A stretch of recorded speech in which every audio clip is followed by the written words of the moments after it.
deadly radioactive waste that they keep producing. And they hide the truth of what they're talking about behind jargon, condescension, and manipulation. That's why when you hear a real expert like Dr. Gordon Edwards say, in the nuclear industry, we have the reverse Midas touch. The reverse Midas touch means everything that you touch turns to radioactive waste. The point is, if you put radioactive waste into a container and then at some future time take it out of the container now is radioactive waste. And if that container is put in another container, then it becomes radioactive waste. And so everything that radioactive waste touches becomes contaminated, and so the volume of radioactive waste just grows and grows. When you hear the central problem of radioactive waste put so clearly, you can't help but realize that you are in the seat that we all share. Nuclear hot seat, what are those people thinking?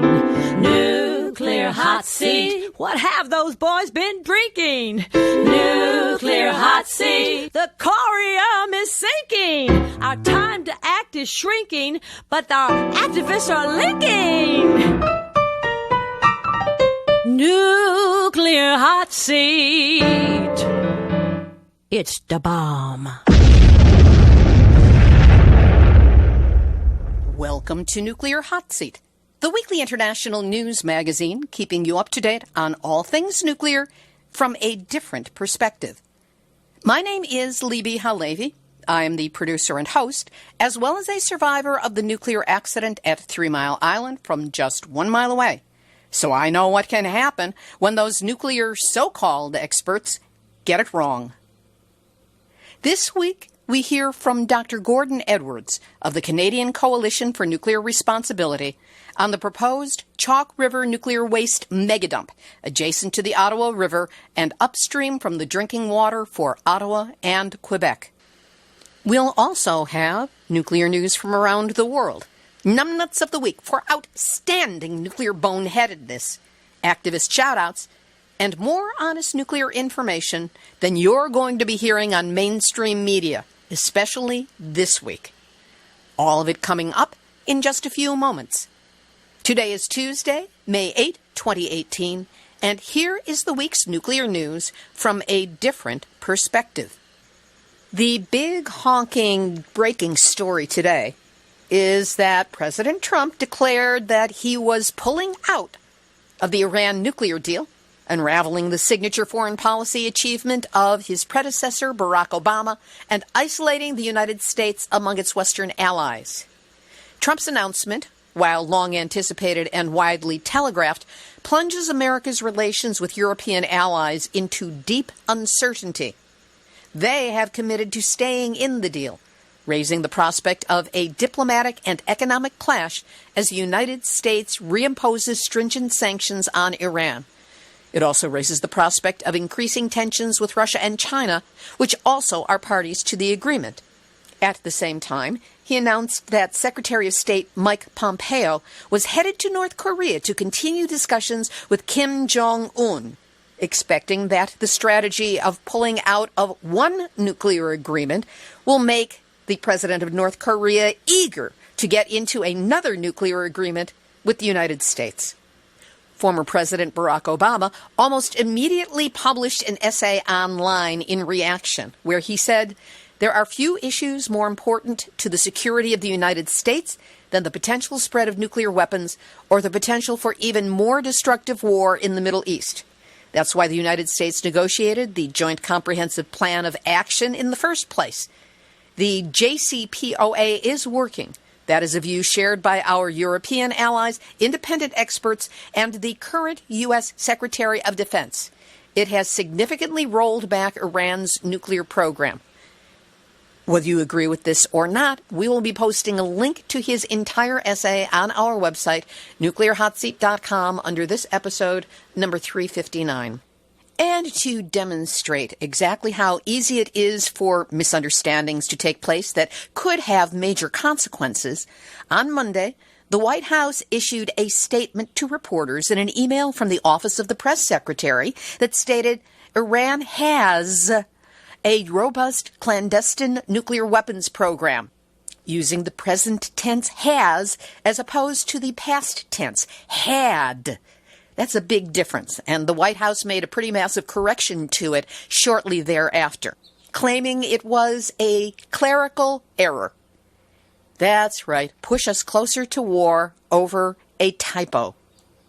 And it seems that there are forces in this country that want us to go to war, because on February 22nd, the National Nuclear Security Administration released a draft environmental assessment for the RAD lab at the Los Alamos National Laboratory to raise the plutonium limit at that facility 10 times, which would support expanded plutonium pit production.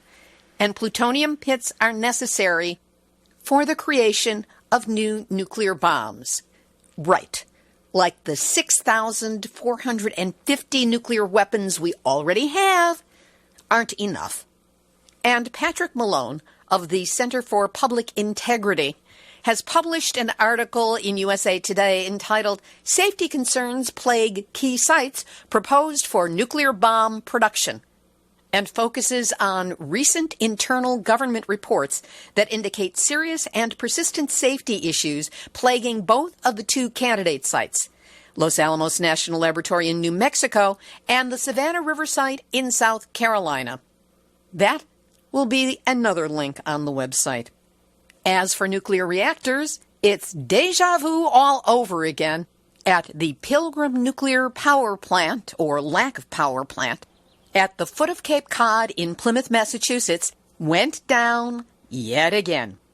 That marks the third time this calendar year that operators have been forced to take the 45-year-old rust bucket of a nuclear reactor offline to deal with equipment problems. As of April 30th, the reactor had been in shutdown mode for 53 of the first 120 days of the year. That's 44% of the time. David Lochbaum, director of Nuclear Safety Program for the Union of Concerned Scientists, characterized Pilgrim as, quote, vastly underperforming the U.S. reactor fleet. That's a pretty low bar. The problem is with two valves that regulate the amount of water flow into the reactor, where it is turned into steam. We split the atom in order to boil water to create steam. Isn't that efficient? And Neil Sheehan, spokesmodel for the Nuclear Regulatory Commission, said, the reactor won't go back online until the valves have been repaired. Duh. He went on to say, while they are not classified as a safety system, they are related to the functioning of the reactor. So they're not just ornamental, Neil? A reminder that Pilgrim is classified by the Nuclear Regulatory Commission as a Column 4 plant, which is one step above mandatory shutdown. It's supposed to shut down in 2019, so why they don't shoot it now and put us all out of our misery? Money, money, money, money, money. And yet, Pilgrim has lost about $62 million in gross revenues and $31 million in net revenue so far this year due to unplanned shutdowns related to the equipment problems. Yet, like a gambler with a compulsion, Entergy keeps gambling with our lives and safety, trying to win that money back. In Colorado, environmental activists and an ex-FBI agent are trying to block the long-planned opening of the Rocky Flats former nuclear weapons site for recreation, arguing that hikers and bikers could inhale deadly plutonium particles and that the government skipped a required investigation. Their legal challenge, filed on Tuesday in federal court, intensifies the latest eruption of public mistrust around one of the nation's murkiest Cold War sites where, despite decades of studies and a $7.7 billion Superfund cleanup, questions remain about whether plutonium levels in soil are safe for people. The Colorado Department of Public Health and environmental officials on Tuesday reiterated their assessment that Rocky Flats, on wind-whipped grassland 16 miles northwest of Denver, quote, no longer contains plutonium, listen for the spin speak, at dangerous levels, end quote. No definition of what they mean by not dangerous levels, because radiation is dangerous because it accumulates in the body from every exposure that we get. In San Francisco, Tetra Tech, the company accused of fraud in the cleanup of contaminated land at the former Hunters Point Naval Shipyard, is getting hit with a massive lawsuit. It's named for providing falsified test results that said the soil tested at the former naval base is safe. The Navy and the Environmental Protection Agency have both come out and said that's not true, and they believe the ground may still contain radioactive material despite 12 years of cleanup and testing. And they want to build housing units there. As for nukes in space, NASA and the Department of Energy's National Nuclear Security Administration have now claimed successful demonstration of a miniature nuclear reactor power system that could one day be used in long-duration missions to the Moon, Mars, and beyond. In terms of planetary contamination from radiation, we've already done it to Earth, to Mars, courtesy the Curiosity and its nuclear-powered engine, and Jupiter, because that's where we crashed the Galileo with its 17 pounds of plutonium onto a planet where we have no idea what that might have done and will do in the future. And now... Nuclear hot seat, nuclear hot seat, nuclear hot seat, numbnuts of the week. It's a modern business axiom that if you can't drum up support for whatever you're doing, buy it, or at least the illusion of it. Last October, in New Orleans, about 50 people in bright orange shirts filed into City Hall for a public hearing on Entergy's request to build a $210 million power plant in eastern New Orleans. Their T-shirts read, "Clean energy, good jobs, reliable power." The purpose of the hearing was to gauge community support for the power plant. But for some of those in the crowd, it was just another acting gig. Yes, that's right. At least 4 of the people in orange shirts confessed to being professional actors. One actor said he recognized 10 to 15 others who work in the local film industry. He said, "It was very shady, very secretive, especially when we got paid. They literally paid us under the table." And under the table, they got $60 each time they wore the orange shirts to meetings in October and February. Some got $200 for a speaking role, which required them to deliver a pre-written speech. One man, Keith Keogh, said, "They paid us to sit through the meeting and clap every time someone said something against wind and solar power." They were all asked to sign non-disclosure agreements and were instructed not to speak to the media or tell anyone they were being paid. But, of course, being actors, they wanted to have their work acknowledged, if not by name, at least by having their words in print or broadcast. Paying people to create the illusion of grassroots support is known as astroturfing. Grassroots, astroturfing, get it? Although it's misleading, it appears to be legal. The same thing was done at San Onofre when there were massive hearings taking place before the Nuclear Regulatory Commission. Southern California Edison paid its workers on staff and bussed them in and fed them and gave them colorful T-shirts with slogans on them and absolutely jam-packed the hotel ballroom that was being used for the hearing. These workers applauded on cue. They had to be stopped from booing and making negative noises. And they weren't allowed to leave the hall and go to the bathroom or call their babysitters because, hey, they were bought and paid for, so the company was going to get their money's worth out of them. You see, with the energy companies and so many other places, it's the image, the illusion that counts. The truth? Who cares about that? And that's why Entergy and the AstroTurfers, you are this week's Nuclear Hot Seat, Numbnuts of the Week. Over to the UK, where the entire £15 billion or $20 billion cost of Hitachi's nuclear power station on Ainsley could land on the government's balance sheet, even though taxpayers are expected to hold only a minority stake. the Japanese industrial giant, in a stunning act of nuclear blackmail, said that it will walk away from the 2.7 gigawatt plant at Wifla unless it secures UK state support. The final deal may force taxpayers to take an equity stake in this reactor, possibly as much as 1/3, alongside Hitachi and the Japanese government. If they don't, Hitachi will leave behind their ball, their bat, and all the contaminated waste, and return home to let the UK figure it out. Yet another act of extortion by the nuclear industry. And in Hong Kong, the ongoing Fukushima food fight yielded a minor win for Japan, as a requirement to test all imports from Japan for iodine-131 has been lifted. Here's why. The half-life of iodine-131 is only about 8 days, and Fukushima was more than 7 years ago. Initially, Hong Kong prohibited imports of vegetables, fruits, and milk products from Japan's Fukushima, Ibaraki, Tochigi, Chiba, and Gunma prefectures.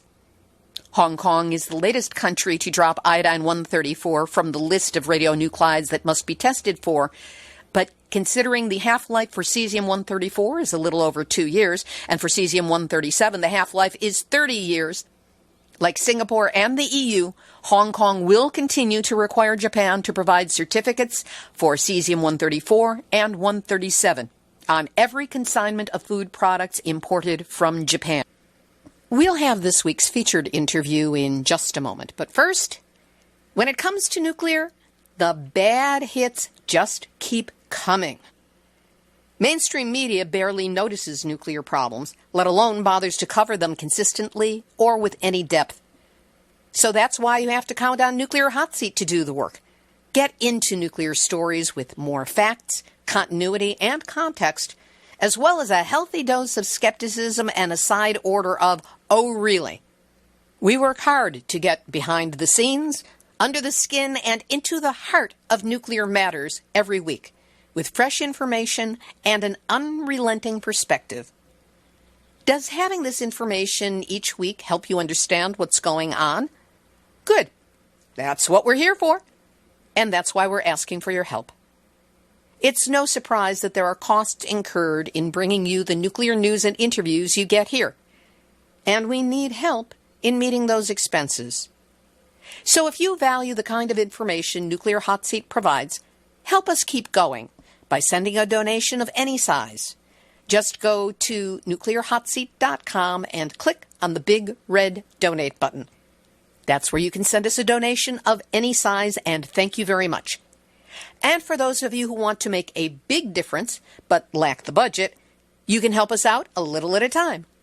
On the website, there's also a big green donate button that allows you to quickly and easily set up a recurring donation of just $5 a month. The same as a cup of coffee with maybe a little nosh.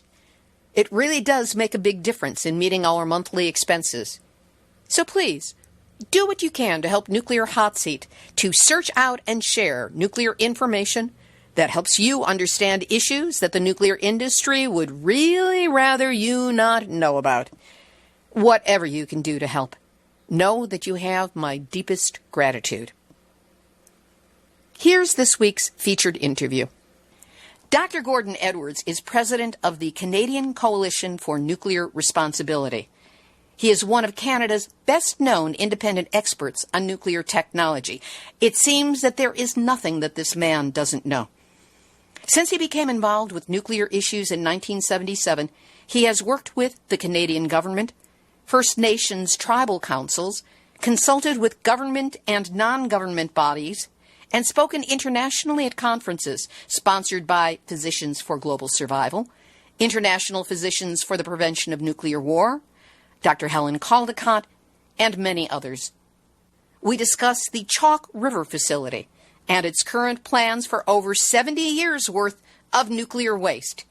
It's not a pretty picture. This interview was originally presented on Nuclear Hotseat number 316 from July 11, 2017. Dr. Gordon Edwards, so good of you to be joining us today on Nuclear Hotseat. My pleasure, Libby. Let's start out talking about the proposed Chalk River radioactive waste megadump.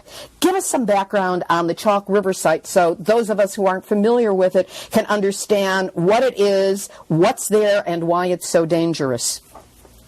Well, the Chalk River site was first of all established in 1944 by a decision made in Washington, D.C. It was a military decision connected with the World War II atomic bomb project, and the idea was to build the highest flux reactor in the world, which would be particularly good at producing plutonium for bombs. And indeed, the first reactor at Chalk River was started up exactly 1 month after the bombing of Hiroshima. It was the ZEEP reactor, Zero Energy Experimental Pile, and there was a bronze plaque, which has now been removed, stating that this reactor was part of the World War II atomic bomb project. It was part of the plans to produce plutonium for nuclear weapons. The ZEEP reactor was just a small pool reactor to provide details for the larger reactor, which is called the NRX reactor. NRX was, for many, many years, the most powerful reactor in the entire world. And all of the plutonium that was produced at that reactor was sold or given to the Americans or to the British for weapons purposes. In fact, the very first sample of plutonium that the British got came from Chalk River just about 7 months before their first atomic bomb was exploded in Australia. And it might very well be that the plutonium from Chalk River was actually in that bomb. They used the experience at Chalk River to plan their own very large reprocessing plant, that is plutonium separation plant, at Windscale in northern England, now called Sellafield. So Chalk River really was born out of the World War II atomic bomb project, and from right up until the year 1985, plutonium was sold to the Americans. Up until 1975, it was sold for weapons purposes, and from 1975 to 1985, it was sold with a proviso that it not be used for weapons purposes. So that's the background. Now, at Chalk River, there was also, because the British were so interested in learning about how to produce plutonium for their weapons program, they actually helped the Canadians to build two, not one, but two reprocessing plants at Chalk River. One was to separate plutonium from irradiated uranium fuel, and there were two reactors at this point. In addition to the small ZEEP reactor, there were two larger reactors, the NRX, as I already mentioned, and the much larger, about 10 times larger, NRU reactor, which is still operating to this day. And again, they took the spent fuel and they ran it through two reprocessing plants. One was to separate plutonium from irradiated uranium, and if your listeners don't realize what's involved here, in order to get the plutonium out of the spent fuel, which is very intensely radioactive, lethally radioactive, they have to dissolve the entire bundle in boiling nitric acid and convert as much as possible into a liquid solution, a very toxic, very radioactive, very heat-generating, and very dangerous, of course. Then they can chemically separate the plutonium from the rest of the garbage, the radioactive garbage that's in there, which consists of hundreds of man-made or human-made radioactive materials that were created during the fissioning of the uranium atoms. So it's very messy, and it leads to large volumes of liquid radioactive waste, similar to those tanks that are at Hanford, Washington. And we have 21 such tanks at Chalk River, which are in the process of being solidified. The contents of those tanks are in the process of being solidified, all but one, which we'll talk about a little later on. And so there was a second reprocessing plant, which was dealing with thorium fuel. The Americans were very interested in possibly developing an alternative route to a new generation of atomic weapons using thorium. Thorium is a naturally occurring radioactive material, about 3 times as abundant as uranium. It is not a nuclear fuel. It cannot be used to build bombs directly, nor can it be used to fuel a nuclear reactor directly. However, when thorium is put inside a nuclear reactor that is perhaps fueled by uranium, the thorium atoms are transmuted into an artificial isotope of uranium that does not exist in nature, called uranium-233. And uranium-233 is an excellent nuclear explosive material. And from a military point of view, the nice thing about uranium-233 is that when it is created, it is 100% enriched. You don't need to enrich it because it's 100% pure uranium-233.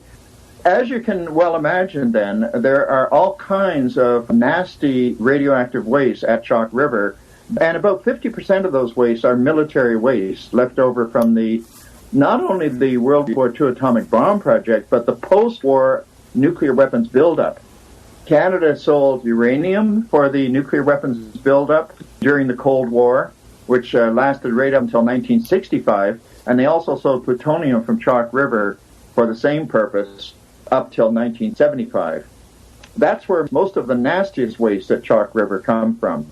What is the nature of that waste, and what has been attempted in the past to deal with it, and how successful has that been? Well, in the early days of the nuclear program worldwide, these wastes were very badly dealt with. I'll just give you one example. The world's first serious nuclear accident happened at Chalk River in the NRX reactor. The NRX reactor in 1952 underwent a partial meltdown and a series of hydrogen gas explosions that blew the roof off and released radioactive materials into the environment. And there were 1 million liters of contaminated water, very, very highly radioactive contaminated water, the same kind of stuff that's in those tanks at Fukushima right now. You've got about 1,500 tanks of very radioactive material, water. Well, that's the stuff that simply ran through a pipeline and allowed to sink into the soil because they had no emergency equipment on hand to do anything else with it other than to run it into the river. So they sank it into the sandy soil, and of course it does find its way into the river through underground migration. At the same time, they had this devastated nuclear reactor. They managed to prevent a total meltdown, but the core of the reactor was destroyed, and they had to put the core of the reactor, the damaged core, onto a flatbed truck. Actually, it was one of these graders that has a long separation between the cab that pulls the grader and the radioactive hulk of the reactor, which was on the body of the grader. And they had to have a relay team of drivers so that each driver would only drive for a couple of minutes. They'd run to the cab, drive for a couple of minutes, and then run out of the cab, and another driver would run in, and they would drive for another couple of minutes, and then he'd run out. And they just carted this core of the NRX reactor to some place on the Chalk River site and simply buried it there. This will give you some idea of the kind of slapdash methods that were used to kind of deal with radioactive waste at those times. It was just a question of clearing the deck so they could get on with the work. And the work consisted of trying to restore the NRX reactor to operation, which they did. They put in a new core, and they used 600 military men because it was considered a military operation. And many of those military men came from the U.S. nuclear Navy under Admiral Hyman Rickover. He said, hey, this is a great opportunity for our boys to learn how to deal with a nuclear accident. So they sent, I think it was about 300 from the nuclear Navy that came up to Chalk River. And one of those people was Jimmy Carter, who was a nuclear engineer in the Navy at that time. So this is where Carter got his first real-life experience of dealing with a nuclear accident. And certainly it wasn't his last. I remember the yellow booties at 3 Mile Island. Right. So they did an awful lot of things at Chalk River in the early days. They also vitrified some of the waste. Vitrified, again, for the benefit of people who don't know the word, it means taking the liquid left over from reprocessing, having dissolved this witch's brew of radioactive materials in nitric acid, you can then sort of mix it with other materials and create a kind of a glass block about the size of a 5-pin bowling ball. They made a bunch of these vitrified glass containers and, again, buried them very shallowly in sandy soil in order to keep an eye on them and see how much radioactivity leaked out of them over the years. So this was one of the very first experiments in the world of vitrification of post-reprocessing liquid waste. Now, people have no idea as to how important the Chalk River facility was, not so much to the Americans as to the British, the French, and even indirectly the Israeli government, because the French, if we go back before Chalk River, just a few years before Chalk River, there was a secret laboratory set up in Montreal in 1942, and this laboratory included some of the top nuclear scientists from Britain and France as well as Canadians working in a junior capacity, working on the best possible ways of producing plutonium and separating plutonium for military purposes or for civilian purposes, because they had in mind the idea that plutonium would be also the fuel of the future for nuclear reactors. So they had both a military and a civilian focus at the same time, but the main priority was definitely military at that moment. So when the French went back to France, the Americans would not allow the French to go to Chalk River because they were considered a strong security risk due to their many European connections and also to some of the communist leanings of some of the people in the French contingent. So they sent them back to France, but those people then knew about the design of the NRX reactor because they had worked with the British on designing that reactor in the first place. So they used that knowledge to help Israel build the Dimona reactor in Israel, which they then subsequently used to produce plutonium for their bombs. Meanwhile, Canada gave a carbon copy of the NRX reactor to India as a gift, and India used that reactor, called the Cirrus reactor, CIRUS. It was a copy of the NRX. They used that to produce plutonium for their first atomic bomb, which they exploded in 1974 in the Rajasthan desert. All of this was going on thanks to Chalk River. It's amazing because we don't usually hear the background of how deep the roots of Chalk River go and how deadly its influence has been in the world. Now, there's currently debate or discussion or planning taking place in Canada for the Chalk River near-surface disposal facility, otherwise known as the radioactive waste megadump. When was this proposed? What's the thought behind it, and how far has it gotten? I'm not sure exactly how long ago. I would say about 8 years ago. Due to public prodding, the Canadian government finally woke up and realized that there was a multi-billion-dollar radioactive waste legacy at Chalk River and at a few other sites in Canada. There's also a nuclear establishment in Manitoba called the Whiteshell Nuclear Establishment, which is also under the purview of the same organization, Atomic Energy of Canada Limited, that was responsible for Chalk River. Now, when they started taking a measure of the contaminated buildings, the contaminated pits, the contaminated soils, and the liquid waste and the solidification requirements, and, you know, the one thing people should know about radioactive waste is that it's kind of a reverse Midas touch, that Midas, you know, King Midas, according to the legend, everything he touched turned to gold. And so he starved to death because he had nothing he could eat. Can't eat gold. Well, in the nuclear industry, we have the reverse Midas touch, a phrase that was coined by my friend Robert Del Tredici. The reverse Midas touch means everything that you touch turns to radioactive waste. The point is, if you put radioactive waste into a container and then at some future time take it out of the container now is radioactive waste. And if that container is put in another container, then it becomes radioactive waste. And so everything that radioactive waste touches becomes contaminated, and so the volume of radioactive waste just grows and grows. And that's a problem in itself. So when they took stock of all the different sorts of radioactive waste they had, they concluded that it was about a $10 billion problem, a $10 billion nuclear waste legacy. $10 billion of no productive value other than to just protect the environment and protect human health by somehow looking after it very carefully. And of course, they talk about a cleanup, a $10 billion cleanup, but cleaning up gives the wrong impression. When we think about cleaning up, we think, you make it spick and span. No. All you do is you move the waste from one place to another place. You can't destroy it. You can't eliminate it. Because radioactivity is a form of nuclear energy that cannot be shut off. And so all you can do is just move it from one place to another or put it into a different package. And so this $10 billion was really a question of repackaging and repositioning all these radioactive wastes.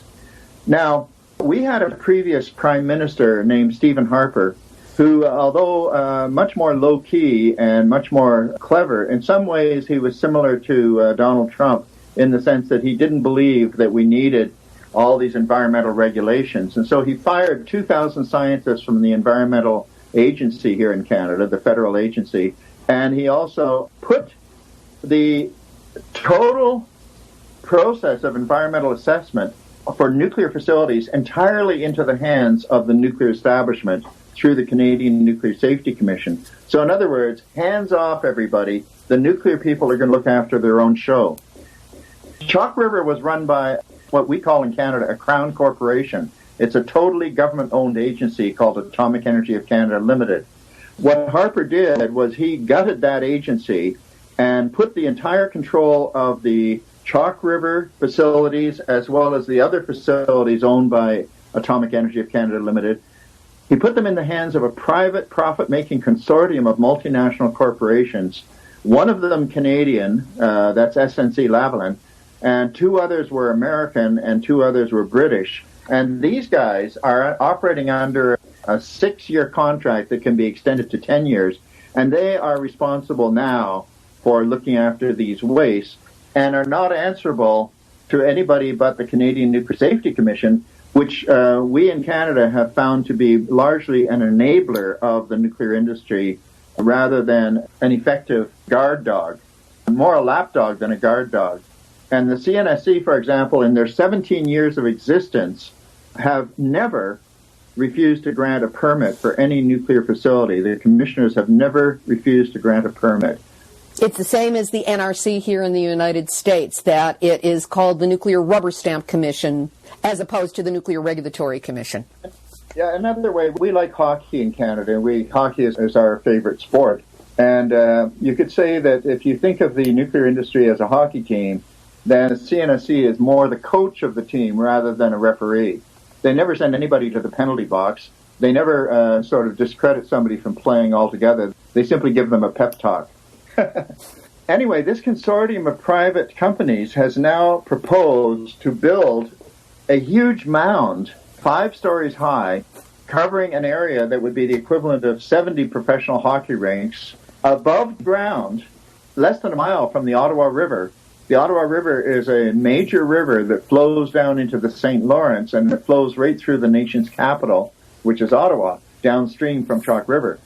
And they propose to put into this dump virtually all of the what they call the low and intermediate level waste, not only from Chalk River, but from other facilities, for example, the Manitoba facility I mentioned to you. And that would include a great many post-fission radioactive materials, including a lot of plutonium and a lot of fission products in various forms, in various chemical forms and physical forms that would go into this dump.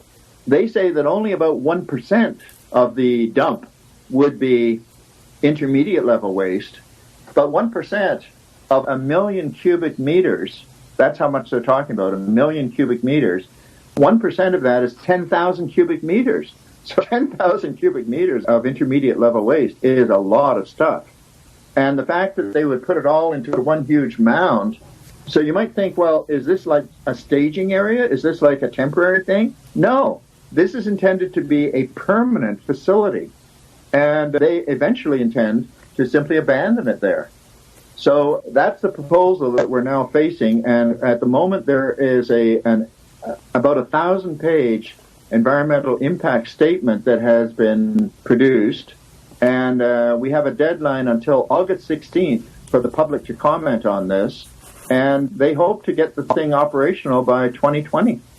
So that's what we are facing here in Canada. But it's not only Canadians, I think, that should be concerned about this, but everybody around the world, because what we are seeing here is, imagine if Canada goes ahead and does this. What kind of example does that set for the rest of the world?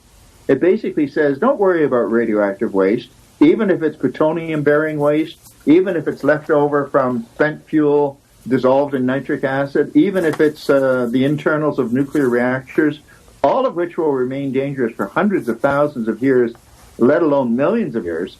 But it's okay to just abandon this stuff right beside major water bodies like the Ottawa River, or in another project that you wanted to discuss during this interview, right beside Lake Huron. Those are from commercial nuclear reactors, whereas these wastes that we're talking about at Chalk River are not from commercial nuclear reactors. They're from nuclear research only. But about 50% of that of the volume would be, in fact, weapons-era nuclear waste. It's basically a weapons dump. With so much going against this site, I imagine there must be some major opposition that has risen up. What has been the nature of this, and how effective has it been so far? That's a very good question. And, unfortunately, we have found that the nuclear industry has been pretty good at hoodwinking people, including especially politicians, by convincing them that everything is being looked after very well and that therefore you don't have to worry your pretty little head about it. Moreover, they have done a pretty good job of convincing people that this stuff is too difficult for non-scientists to understand, and therefore you couldn't have a reasonable opinion about it anyway, all of which is untrue. The fact of the matter is this is extremely important material. It's not too difficult for people to understand. It's simply that the industry, including the regulatory body, goes out of its way to cast a veil of mystification over many of these subjects by using excessively technical terms, excessively baffling numerical notations, and making it so that most non-scientists, including politicians, feel that it's a little bit beyond their comprehension, and consequently they better let the experts handle it.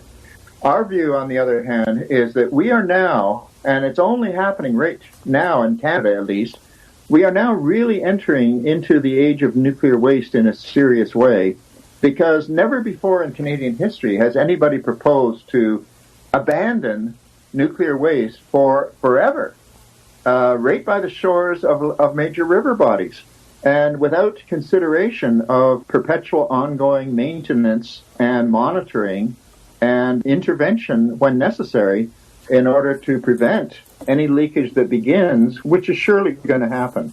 In fact, even the EIS talks about how much material, including plutonium, will be leaking into the Ottawa River. They don't deny it's going to happen. They simply say it's all very acceptable because it's within what they consider to be acceptable limits. However, these are only mathematical models. They are not reality. And how strong, how effective has opposition to this radioactive waste megadump been? The opposition has been growing, but unfortunately, none of the levers of power are within our grasp. The industry proposes, and the CNSC, by law, they are by law the agency that determines yes or no to go ahead with this, and we do not have confidence in the CNSC as a guardian of public safety or environmental protection. In fact, the very fact that the huge mess exists in the first place, the fact that the Chalk River site is such a radioactive horror story, demonstrates that these scientists and engineers in the nuclear establishment have not shown any competence in protecting the environment in the past. Why should we think that suddenly they have become champions of the environment? The difficulty, however, is that this is completely, you can't even go and visit these sites. They are completely off limits to civilians. And because of the fact that Chalk River was deliberately built in a remote area, it's pretty well sort of a local wasteland, the only people living around there are people who work at Chalk River. So the result is that it's hard to get people directly concerned about the project. Now, we have managed to stimulate Quebecers' concerns to a certain degree, but not to an official degree yet. The Quebec government has not yet officially weighed in and declared that they will not tolerate a nuclear waste dump right on their borders, because the Ottawa River is, in fact, the border between Quebec and Ontario. And there are communities living right across the river in Quebec, right across from Chalk River. There has been less concern, strangely enough, on the Ontario side, maybe because the Ottawa River flows into the St. Lawrence at Montreal. So it's the Quebecers who are going to be more affected by any runoff from this waste than Ontario people, Ontario residents. So it has been difficult to get an effective mobilization underway. The only thing that I think would possibly work to stop the approvals process of this would be for the Canadian government and Prime Minister Justin Trudeau to directly intervene and say, hold on, we do not have, at the moment, an acceptable environmental assessment process. When Trudeau was running for office, when he was running for Prime Minister, he actually stated that one of his goals was to restore the integrity of the environmental assessment process, which has not been done. So he has a good rationale for blowing the whistle and saying this environmental assessment process is not adequate, and therefore we have to wait until we have a real consultation process with Canadians and with First Nations to develop an environmental assessment process that can be acceptable, and then we can revisit this entire question of what we're going to do with these wastes. That doesn't mean that you have to stop the so-called cleanup. You can continue with the cleanup, but you should not be considering the possibility of abandoning these wastes, giving permission to abandon these wastes in any kind of form whatsoever. For the time being, they should be very carefully packaged, very carefully monitored, and kept under close surveillance, and not put in a gigantic mound where they will all be mixed together and where the different kinds of waste will not even be able to be recaptured or re-separated out again. They're going to have to be segregated so that we know what's in each particular package. We know how bad these wastes are. Some of them are very, very bad, and some of them are not. That's what we're hoping. Fortunately, we have had an inquiry here in Canada into the environmental assessment process, and one of their recommendations of this inquiry was that the environmental assessment process should be taken out of the hands of the Canadian Nuclear Safety Commission. And the government, the Trudeau government, has welcomed this recommendation, but they have not yet acted upon it. There is a problem, however, and that is legally, under the present law, CNSC does have the authority to judge this particular project.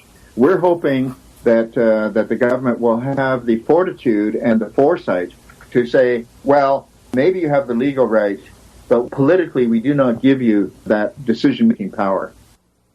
Dr. Gordon Edwards of the Canadian Coalition for Nuclear Responsibility. The interview was originally presented on Nuclear Hotseat number 316 on July 11 of 2017. Since this interview was recorded, here's an update. As of last month, April 2018, the 82 mayors who belong to the Montreal Metropolitan Community, or CMM, voted unanimously to adopt a motion opposing the development of a permanent nuclear waste disposal site in the municipality of Chalk River, Ontario. The CMM says it's concerned the proposed dump site, a project of a private company, Canadian Nuclear Laboratories, could potentially contaminate the nearby Ottawa River in the event of a leak. And the Ottawa River is what provides drinking water for all of Montreal. And the United Nations held a hearing on Canada's First Nations and radioactive waste on April 24th of 2018. Among the many speakers was Grand Chief Patrick Madahi of the Anishinaabe Alliance of 40 First Nations.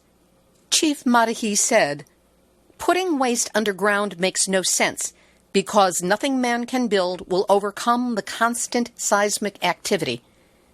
Nuclear organizations are throwing money looking for a dump in an area sufficiently financially depressed to take it. We're not willing to be the first one to experience a nuclear transport accident. Refurbishing nukes is not worth the money because renewables are coming. They must get our consent before storing waste, and it's lunacy to be planning a 6-story high waste mountain by the Ottawa River. We can't allow the waste to be transported or stored in our territories. The governments are guilty, guilty, guilty." And Dr. Gordon Edwards also attended the session at the United Nations where he said, "The age of nuclear waste is upon us. The plan is to ship highly radioactive liquid waste through Mohawk community for the convenience of the nuclear industry. Only government can stop it, and they are asleep at the switch." We will keep you up to date with further developments on this story. Activist shout out.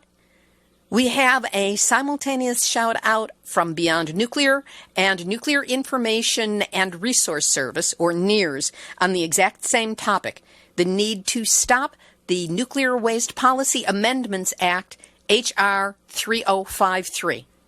This bill would force federal agencies to reinvest, meaning throw good money after bad, in the failed Yucca Mountain site in Nevada.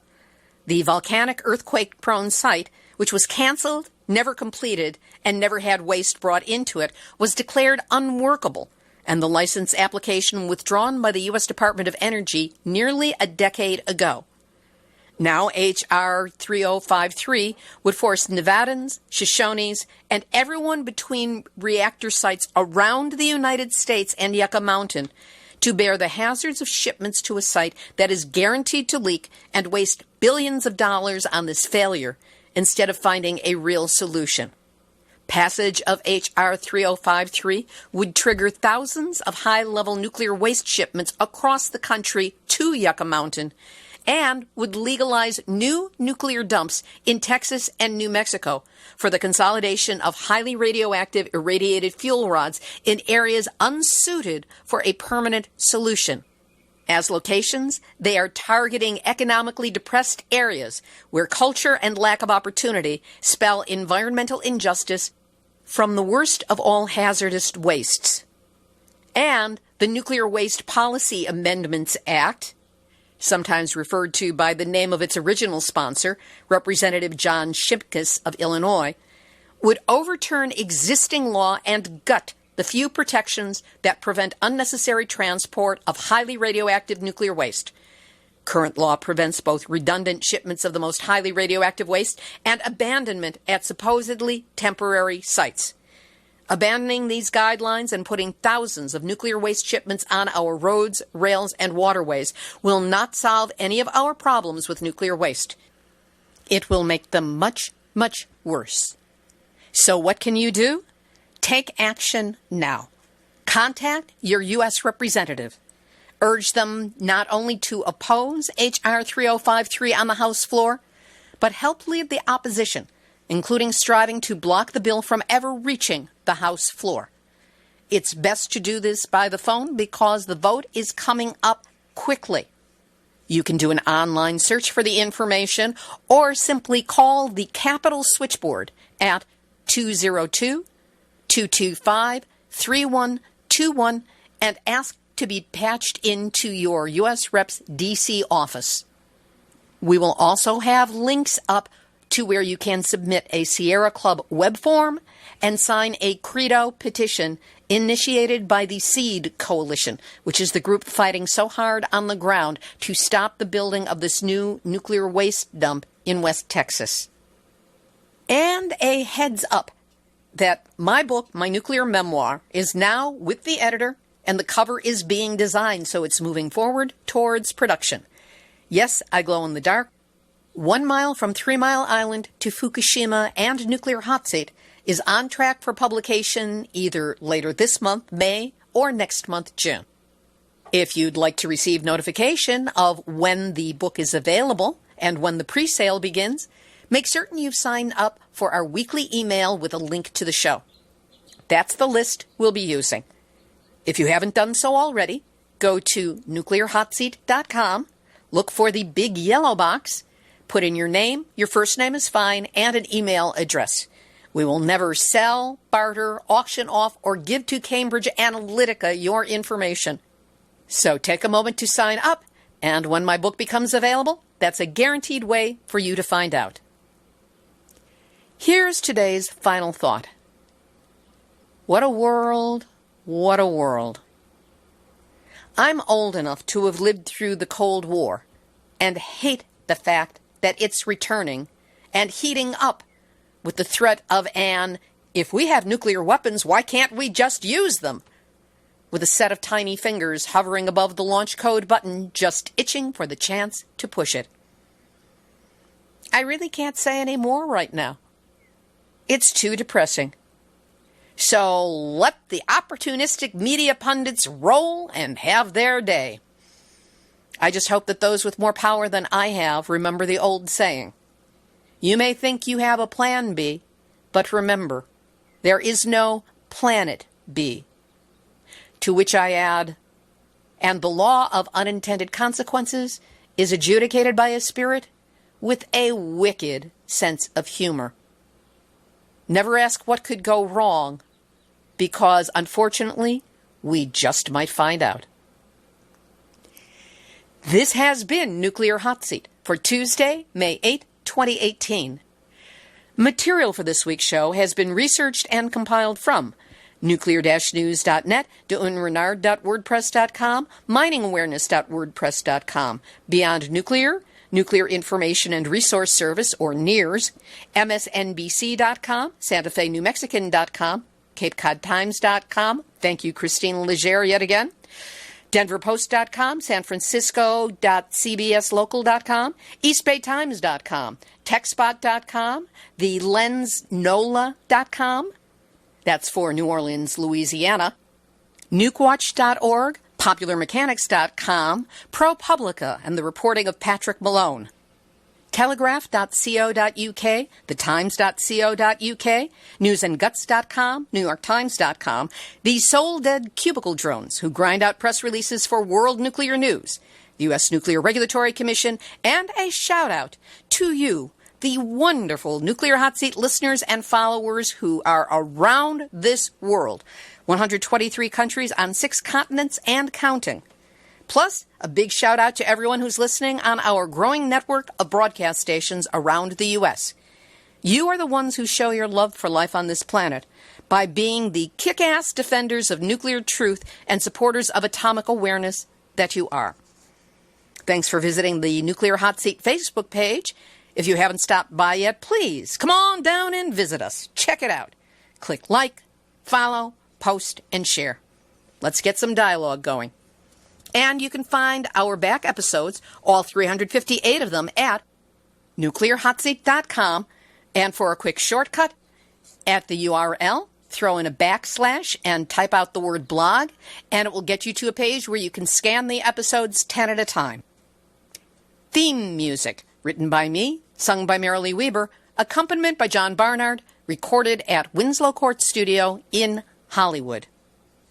If you want to get Nuclear Hot Seat delivered to your email every week with a link, it's easy. Just go to nuclearhotseat.com, look for that yellow box I told you about just a short time ago, and sign up for weekly email links to the latest show, as well as notification when my book comes out. Now, if you have a story lead, a hot tip, or a suggestion of someone to interview, send an email to info@nuclearhotseat.com. We are copyright 2018, Libby, Halevi, and Hardestry Communications. All rights reserved, but fair use allowed as long as proper attribution is provided. And if you appreciate weekly verifiable news updates about nuclear issues around the world, with more than a little bit of attitude, take a moment to send a donation of any size to nuclearhotseat.com. We will really appreciate your support. This is Libby Halevi of Hardestry Communications, the heart of the art of communicating, reminding you that there is no such thing as a limited nuclear war. The effects are limitless and last forever on this, the one planet that we've got. That's it. That is your nuclear wake-up call. So please, don't go back to sleep, because we are all in the nuclear hot seat. Nuclear hot seat. What are those people thinking? Nuclear hot seat. What have those boys been drinking? Nuclear hot seat. The corium is sinking. Our time to act is shrinking, but our activists are linking. Nuclear hot seat. It's the bomb.